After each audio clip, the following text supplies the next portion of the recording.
Hey everyone, आज मैं explain करने वाली हूँ डेयर यू टू डेथ का 7th एपिसोड। तो चलिए स्टार्ट करते हैं। अगर आप मेरे चैनल पर नए हैं तो प्लीज़ सब्सक्राइब कर लीजिएगा और हाई पॉइंट मुझे ज़रूर दीजिएगा। तो चलिए स्टार्ट करते हैं।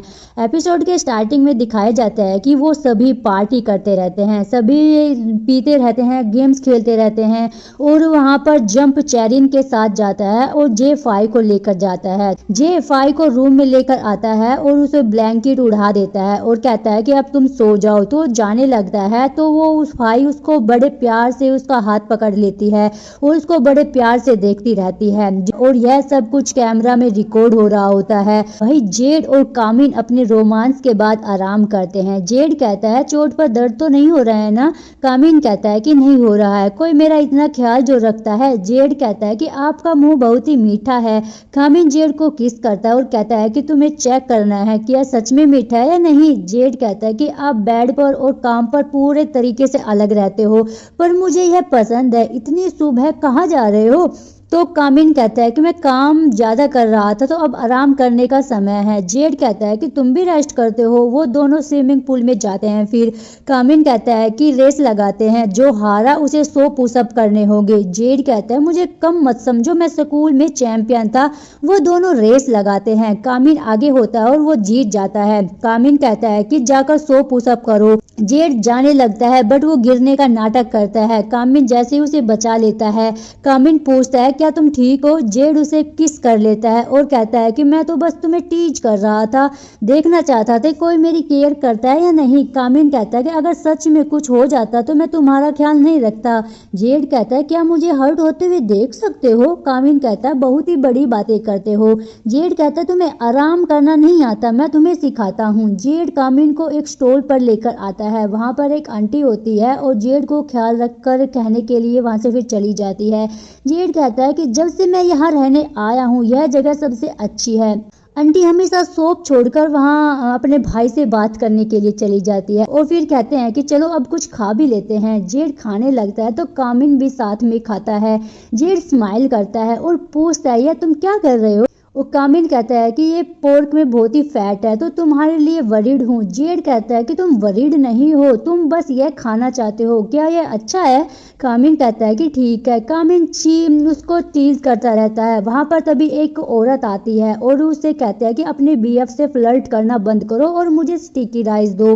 वह दोनों खाना बेचने लगते हैं और साथ में फोटो भी लेते हैं और फिर जेड उसे क्यूट सा हेडबैंड लगाकर उसके फोटो लेता है और वो फोटो काटकर एक अपने वॉलेट में रख लेता है। कामिन भी रखकर कहता है क्यूट है ना? तभी उसे ऑफिसर की कॉल आ जाती है। कामिन कहता है कुछ हो गया, हमें जाना होगा। जेड पूछता कहाँ पर? कामिन कहता है टाइम को कुछ हो गया है। वही मास्कमैन टाइम को लेकर आता है। टाइम को होश आ जाता है। वो आदमी कहता है कि तुम जाग गए हो। टाइम कहता है तुमने मुझे उसको पीटकर कार को छोड़ने के लिए कहा था, मैंने कर दिया, तो तुम मुझे छोड़ क्यों नहीं देते हो? वो कहता है कि ताकि तुम लोगों को वीडियोस बनाकर भेज सको। टाइम कहता है कि मैं फिर ऐसे काम नहीं करूंगा, मुझे माफ कर दो। वो टाइम के ऊपर पैर रखकर कहता है क्या सॉरी कहने से सब कुछ मिट जाएगा जो तुमने किया? तुम्हें पता है लोगों पर क्या असर पड़ा होगा? वही कामिन कहता है कि इस केस के खत्म होने पर मैं काम छोड़कर वापस चला जाऊंगा। जेड कहता है कि मैं तुम्हें नहीं जाने दूंगा, तुम जहाँ जाओगे मैं भी तुम्हारे साथ जाऊंगा। कामिन कहता है कि पता नहीं फ्यूचर में क्या हो जाए, मैं काम ना छोड़ूं पर इस केस की वजह से काम से निकाल दिया जा सकता हूँ। जेड कहता है कि मैं ऐसे नहीं होने दूंगा। कामिन कहता है कि चेरिन और टोंकला ने कहा था टाइम बहुत ही घटिया है, वह लोगों की चोरी छुपे वीडियोस बनाकर बेचता है। जेड कहता है कि अपने दोस्तों को भी। कामिन कहता है कि हाँ, तो टोंकला ने यही कहा था। जे टाइम की फाइल देखता है। वही टाइम कहता है कि मुझे छोड़ दो और वो कहते हैं कि हमने पता लगाया टाइम घर नहीं गया था। कामिन कार को देखकर कहता है कि यह कार मैंने टोंकला के गैराज में देखी थी। वही एक आदमी टाइम की वीडियो बनाता है। सभी पुलिस वाले उस जगह आ जाते हैं जहां पर उसको बांध रखा था। उस आदमी को यह पता चल जाता है कि पुलिस टाइम की आवाज सुनकर यहाँ पर आ गई है, पर जब तक बहुत ही देर हो चुकी थी क्योंकि उसको मार दिया गया था। और वहां पर वो जो दूसरी ऑफिसर थी, लेडी ऑफिसर, वो घबरा जाती है और वो बोलता है क्या तुम ठीक हो? वो हाँ बोलती है। फिर वहां वहाँ की सब जांच करते हैं। कामिन कहता है कि ताखुन सब कैसे हैं। जेड थोड़ा सा खांसता है तो कामिन कहता है कि डॉक्टर ताखुन सब कैसे हैं। ताखुन स्माइल करते हुए कहता है कि जैसे आपको दिख ही रहा है, हमने ऑटोप्सी करवानी होगी ताकि पता चल सके बॉडी में कुछ अजीब तो नहीं है। तो कैप्टन तुम भी आए हो तो मैंने सोचा कामिन को पिछली बार की तरह अकेले भेजूंगा। जेड कहता है कि उसे इंस्पेक्टर कहो। कामिन क्यों कह रहे हो, मेरा तो कभी नाम नहीं लिया आपने। ताखुन कहता है कि मैं तुम्हारे क्लोज नहीं आना चाहता, पर अगर तुम चाहते हो तो मैं तुम्हें जेड कहूँ तो कह सकता हूँ। कामिन जेड को कुछ कहने से रोकता है। कामिन कहता है कि रिपोर्ट आने पर हमें बता दिया जाएगा। ताखुन कहता है कि कामिन तो ठीक है, मैं अब जाता हूँ। जेड बहुत ही ज़्यादा जेलस होता था और वहाँ पर एक उनको ट्रूथ एंड डेयर वाला लेटर देती है वहाँ पर आकर, जो टाइम को मिला था, जिस पर लिखा हुआ था वीडियोस बनाकर बेचते हो अपने दोस्तों के भी और फाई जे और चैंप की। अगर बचना चाहते हो तो टोंकला के गैराज से कार लेकर वेयर हाउस के पास छोड़ दो। कामिन तभी कहता है कि तुम इसके साथ काम करो, जब यह हो जाए सारी क्लिप्स डिलीट कर देना, अकाउंट भी बंद कर देना, सभी मैसेज चेक करो और शायद सबूत मिल जाए वह किससे बेची थी और किसने खरीदी है। वो कहती है कि ठीक है। तभी वहां पर एक नंबर प्लेट से पता चला कि एक कार चैंप की है। वही चैंप को चेरिन की कॉल आती है। चेरिन कहती है मुझे लेटर मिला, इसमें क्लिनिक की भी फोटो है। चैंप कहता है कि तुमने तो कहा था क्लिनिक बंद कर दिया है। चेरिन कहते हैं कि मैंने कर दिया था पर डर लग रहा है। चैंप कहता है कि फाई की मौत से पहले तुम दोनों ने क्या बदला था और तुम हॉस्पिटल को कॉल करने को कह रही थी किसी से बात करने के लिए। तुम क्या छिपा रही हो, तुम मुझे बता दो वरना मैं तुम्हारी हेल्प नहीं कर पाऊंगा। चेरिन कहते हैं कि उस रात फाई ने कहा यह हमारा आखिरी साल है तो वह बस सबके साथ प्रैंक करना चाहती थी नींद की दवाई खाकर, और मुझे एम्बुलेंस को कॉल करना था, पर मैंने नहीं सोचा था कि ये सब कुछ हो जाएगा। क्या यह मेरी गलती है? चैंप कहता है कि तुम्हारी गलती नहीं है, तुम्हें तुम पर भरोसा होना चाहिए। मैं तुम्हें लेने आता हूँ, हम साथ में रहेंगे और फिर जे से बात करने जाएंगे।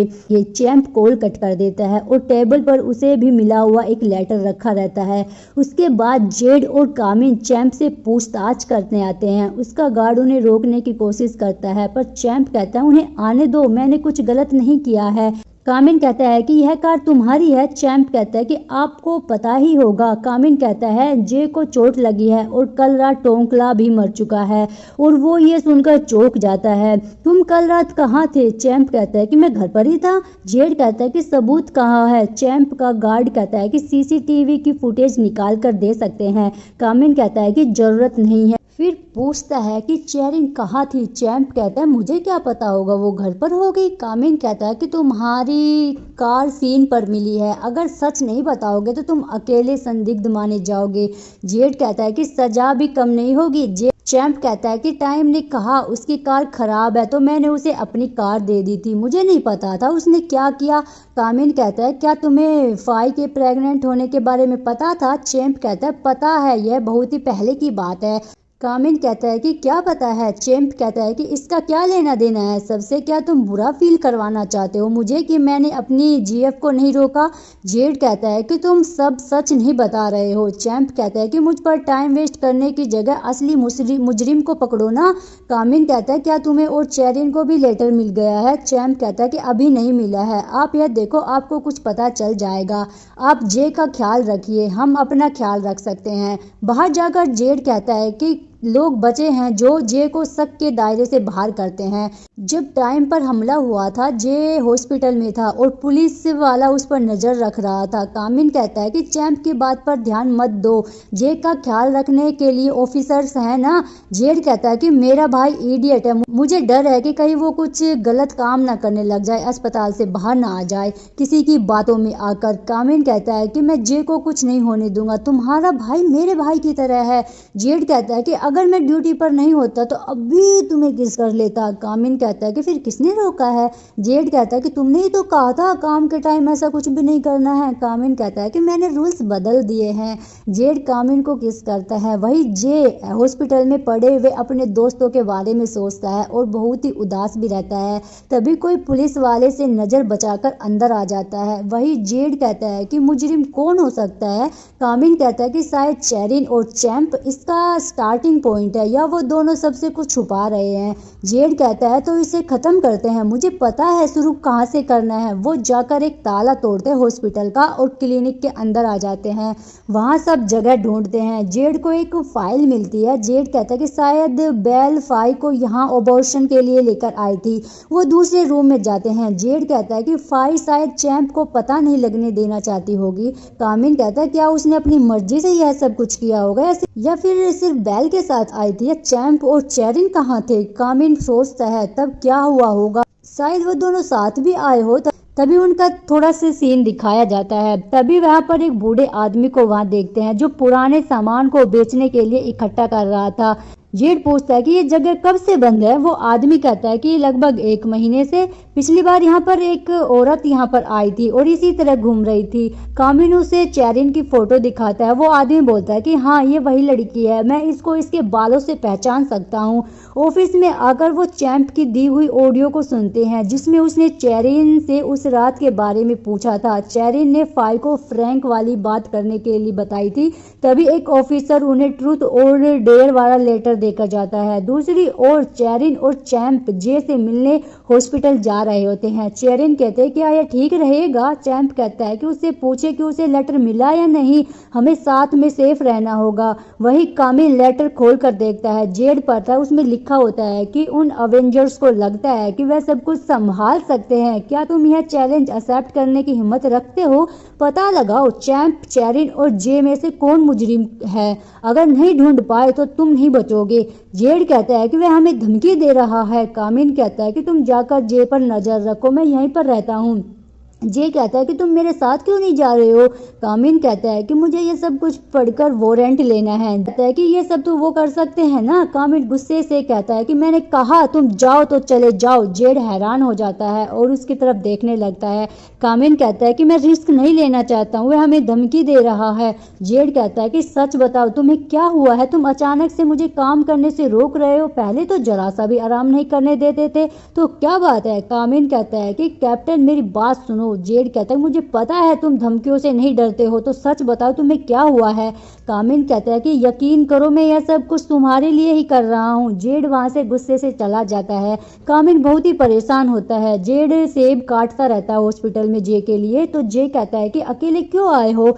जेड कहता है कि तुम्हें मुजरिम ना ले जाए इसलिए यहाँ पर आया हूँ। तो जे कहता है कि लगता है गुस्सा निकालने के लिए आए हो, क्या झगड़ा हुआ है तुम दोनों का। जेड कहता है कि वह मुझे खतरे में नहीं डालना चाहता है तो मुझे केस से बाहर कर दिया। जे कहता है कि तुम्हारा तो काम ही खतरे वाला है। जेड कहता है कि हमें लेटर मिला है। जे कहता है कि तुम जल्दी कामिन के पास घर जाओ, यहाँ सभी है मेरा ख्याल रखने के लिए। जेड कहता है कि अच्छा है, कोई मुझे अपने पास ही नहीं रहना देना चाहता। जे कहता है कि मैं मजाक नहीं कर रहा हूँ, उसे दूर मत करो। जेड कहता है ठीक है, अपना ख्याल रखना। और फिर कामिन घर पर आ जाता है। जेड कहता है कि मुझे केस से बाहर करके अकेले जांच करने चले गए थे, क्या सोचा मैं भी तुम्हारे लिए वरीड नहीं हो सकता। कामिन कहता है कि मैं सिर्फ मेरिन के साथ सबूतों की जांच करने के लिए गया था, अगर कुछ पता चला तो मैं तुम्हें बता दूंगा। जेड कहता है कि मुझे नहीं पता तुम मुझे दूर क्यों कर रहे हो, क्या मुझ पर भरोसा नहीं है तुम्हें। कामिन कहता है कि ऐसी बात नहीं है, मैं बस इतने में ही जेड कहता है कि बस क्या, मैंने पहले तुम्हें फ्लर्ट किया, इसका मतलब यह नहीं कि तुम जो चाहे वो कर सकते हो। अगर ये क्लियर नहीं किया तो हमें बात करने की जरूरत ही नहीं है। जेड यह कहकर अपने रूम में चला जाता है और उम्मीद करता है कि कामिन उसे बात करने आएगा, पर कामिन नहीं आता। वो गुस्से से बेड पर लेटे हुए अपनी और कामिन की फोटो को देखता रहता है और फिर उम्मीद छोड़कर वो सो जाता है।